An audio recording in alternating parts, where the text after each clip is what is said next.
Meron tayong guest ngayon. Napaka-importanteng tao to. Manager nila Sir Rames.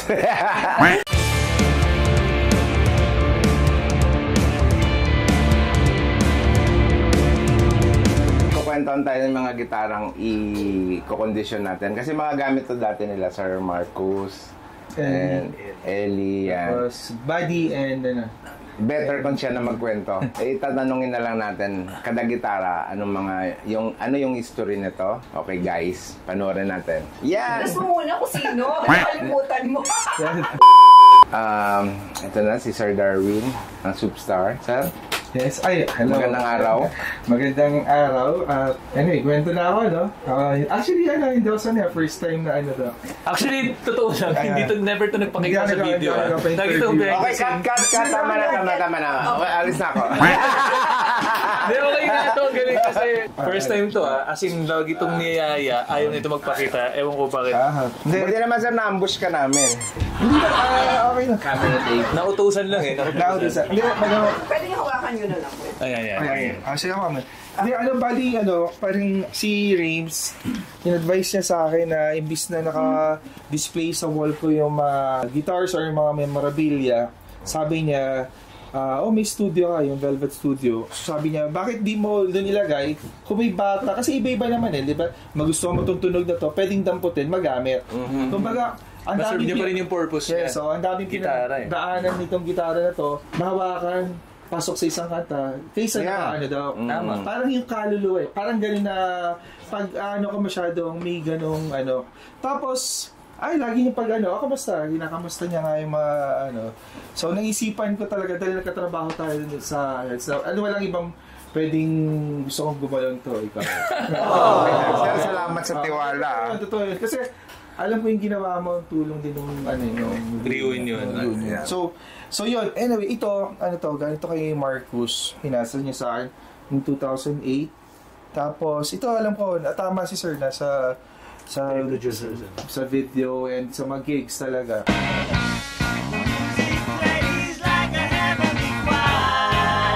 So, Kurt Cobain na yan.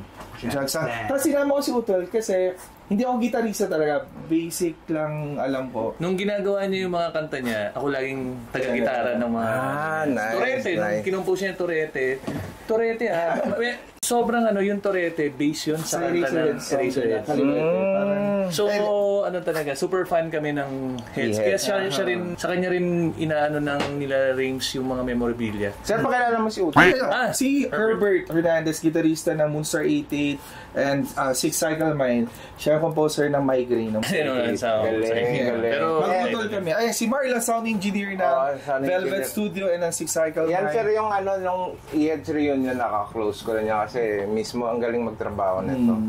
Dapat sa'yo napopromote Promoted niya sa lahat ng lakad namin kasama. Hindi pwede So, ito sir yung gitara na to, isa to sa apat na i-condition natin, di ba? Yes. So, pwede ko ba i-check? Oo, syempre. Kasi una-una sir, chinecheck ko yung neck. Sa panahon niya, maayos pa rin yung neck. Kasi itong lahat sir nagagawa. Pag yung neck nagka-problema, yun ang problema talaga. Pero the rest sir nagagawa. Hindi ko wino-worry yung naka-wall lang yan na matagal na. Ba't di na lang natin perain, sir? Kasi mahal to perahin na lang natin.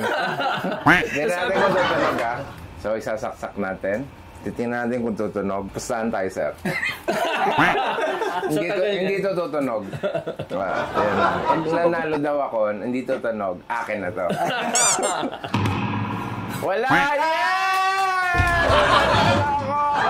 Hindi, wala. So, wag natin alalanin yun, sir.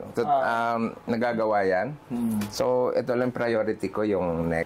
Sir, pawak. Sorry, malikabok pa. Galing wall talaga. Okay lang yan, sir. Yung kwento niya, Kwento mo. Sabi ni Marcus, itong mga marka ito yung hinampas niya sa UP Fair nung medyo kainitan ng mga heavy metal na winawasak ng mga tao yung pader. So, hinampas niya talaga para sa pader din. Ng UP Fair. Ng UP Fair hinampas siya kaya ito na ayun daw. Kasi di ba pag gate crash Oo nga. Diba parang ganun ata Nung time ng mga, mabibigat at ito. Battlestar talaga. Battle scars. Oo nga, Yeah. yun So, din yung sabi ko. Siguro sir, itong pati permayanan natin yan dyan. ano talaga. Cleaning lang. Then, Yung mapatunog talaga na yung intention, pag nasa studio, may bata na, teka, pwede ba masubukan yan. na to? Ay, sir, promote natin studio mo. Ano pangalan? Velvet Playground. Ayan, si Raymond din nagpangalan nun, Velvet Playground. Sa Marikina. Yan, doon nagre-record yung mga iba kong bands. Ayan, sa mga gusto din para may Age you, experience nyo to pag nagawa natin, punta kayo sa Velvet. Ang ganda. Studio, di ba? Fondo, Explorer, Beastie Boys daw. Parang na... Sino nagregalo, sir? Si Raymond Marasigan. Yun. Sandwich guitar niya to. Dar. You made it possible. Oh, ganda. Sabi niya, maganda ano to, kumbaga parang, kanina tumagpa ako dahil sabi ko, Rims, ano? Sabi niya, sorry Dar, pinapintura ako kasi, syempre, wala naman siya sa mga brand, pati yung pintura, yung brand na paano niya. Sir, ayaman na yan. Ang ganda niyan. Oo, yun nga eh. As is. So, okay daw tunog dito kumbaga may character. And nabili niya to kay Zach, si Makina, si kay Gary Lax. Yung sa makina sa na drummer ng Imago. Yeah. So, ito, ayun. Check ko na rin sir yung check ko na rin Ito, yung Tunog, hulaan ko. yung neck. Saban, ano daw yan eh. So, ganun din.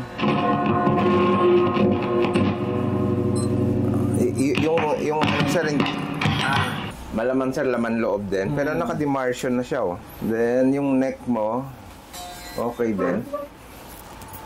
Yung mga nasa wall lang din. Yeah. Ito mabubuhay din natin to. Mukhang may enjoy din to sir ng mga magpa-practice dun sa studio mo ba may shimpo. Yan nung araw ba sir magpapaset up sila hindi? Hindi yata. Oo, kaya ganito. Ano? Bakit? Kaya pala. Kasi yung shim tinan mo. Tsaka bata ka pa nun. Oo. Hindi sir, yung time na yan sir gumagawa na ako. Talaga? 97. Shadows. Kaso mga tropa lang, mga kaklasiko sa FEU ganyan. Okay. Sila na yung mga So, binubudol ko keep ko rin to sticker. Yeah sir, huwag natin gagalawin yan pati to. Yung laman loob ulit and set up lang. Galing Pero may quote na pwede para hindi maano, no? Meron nga bang mapipreserve yan? Pwede i-coating kasi. Pero sabi naman sa akin, ano doon, permanent. yan, hayaan na natin yan sir. Sa tuners, try natin. Ito sir, yung lock na yan, hindi siguro mag-stay na hindi siya mawala sa tono kasi wala rin fine tuning to eh. So, display na lang yan. Gawin natin displayable lang lahat. So, cleaning, full setup, electronics. So, yun. Siguro nag-attempt din sila mag-Metallica, no? Beastie Boys doon. Beastie Boys eh. Beastie Boys. Pero malay mo pag sila lang. Oo nga eh. Pero hindi ako Try nga natin yung Enter Sandman. Genre eh, no? Hindi mo tataka. Yun. Hindi nyo lang alam. Enter Sandman yun. Pero ganun nga, metal ano eh.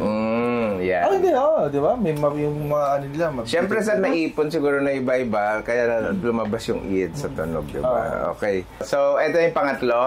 Ayan.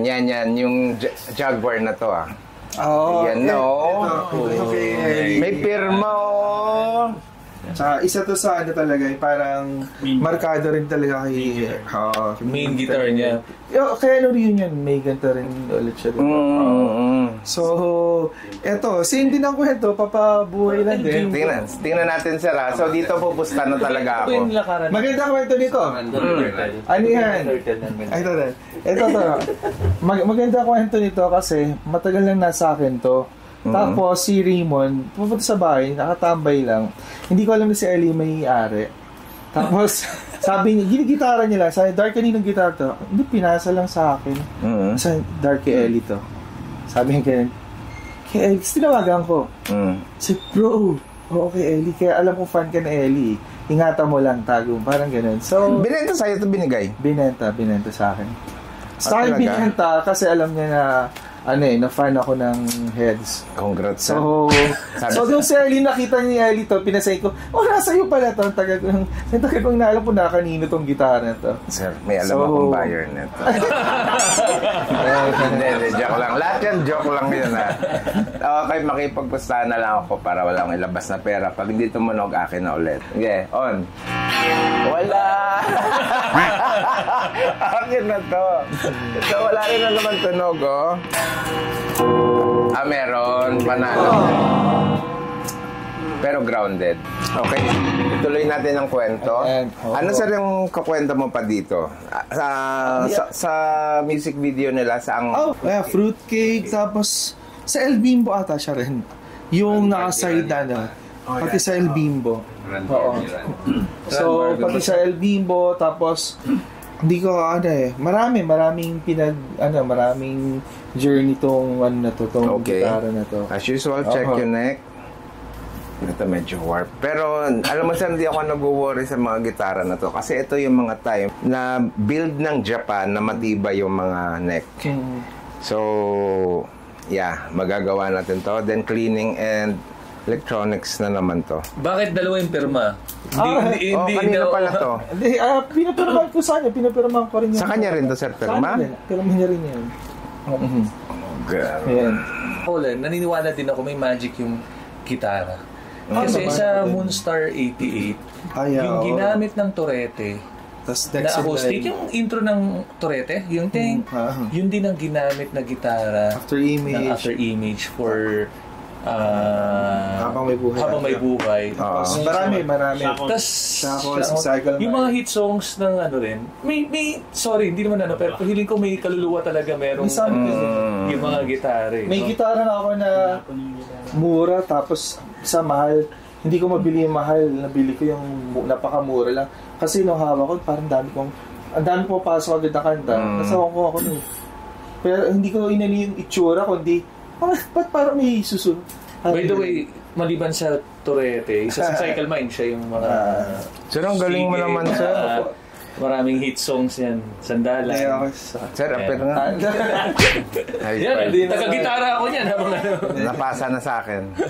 Hindi niya alam. Kinuha ko yung niya. Hindi. So, buti nga pagbigyan ako. Grabe ka naman, sir. Ako nga pinagbigyan mo eh. Okay. Meron pa daw. Meron pa. Itong isa na to, ito very challenging. So may may Ellie na Marcus Raymond. Challenging to. Ito yung kauna-unahang base ng Eraserhead. Sabi nga ni Buddy kanina, dito ko na-areglo lahat ng mga unang Eraserheads. So, ito yung hulaan mo tutunog. Hindi ko alam kung lalagyan lang kasi papatunog lang, parang gano'n na. Papatunog lang. Parang hindi ko alam eh. Pero so hindi, alam mo yun, mabuhay. Pero kung hindi, okay lang. Sir, lahat ng request mo, sir, is nagagawa. Yung mabuhay hindi ko mag-guarantee sa'yo dyan, sir, na nasa tono yan. Kasi yung fret jobs and yung fret distances niya, sir, eyeball ko pa lang, sintonado na eh. Pero sa akin, kung imposible, okay lang. Hindi, sir, natin. Pero anong memory ba nito? Hindi, ayan ito yung Pop U bass. Pop U? Pop U bass. Ayan pinaka nauna pa sa... Ito yung, dito lahat yung maareglo ng mga first songs ng Heads. Ayan, may mga message sila Rims, ayan Oo nga, no? Si Ellie ito. So, alagaan mo, ayun na. Yung may parts nito, sir, na sa'yo, wala? Wala eh. So lagyan natin. Ito yung, hindi naman kailangan ng ganto kasi... lagyan na lang natin, sir, ng basic parts para tumunog. Parang ganun eh. So, sige po. Kung gusto mo talaga, sir, na maayos sana yan, yung fretboard talaga is palitin yan. Para maging nasa tono, baka gamitin pa nga ulit ni Sir Buds yan eh. So, kung ano mag-usap tayo. Kasi kung gusto mo tumunog lang, magagawa natin yan, tapos yan agad. Pero yung gusto mo magamit pati sa recording, pero ano kaya itong bass, no? Ano yan, sir? Mga gawang local yan. Parang Santa Mesa eh. Oo nga, no? Bubukan na nga, yun. Yan na. So, palitan na natin, sir, since bumuka. Pakita mo nga, madam. Ayan, no? Oh, ayun na, nagsasalita na, hello. Ihead. Hello, So, Sir Body. pero, or baka i-keep na lang na ano? Yes. Kung gusto mo maging usable at maging talaga, magamit yan, sir. Palitan natin fretboard. Yung nasa tono na. Since hindi na rin, sir, kasi nakabuka na rin yung board eh. Or kung 400 memorabilia na lang. Pag natapos na tong mga gitara. So, wala namang major na gagawin except doon sa bass. Kahit ako na-excite na akong umpisan kaagad. Kasi, alam mo, idol naman natin lahat to eh. So, Sir Darwin, thank you sa tiwala. And kay Utol mo. Herbert. And kay the Marlon. best tech and road, ano ba tawag sa'yo? Sound engineer. Sound engineer. Historian. Oo, the best na kayong chismoso namin kaibigan. Historian.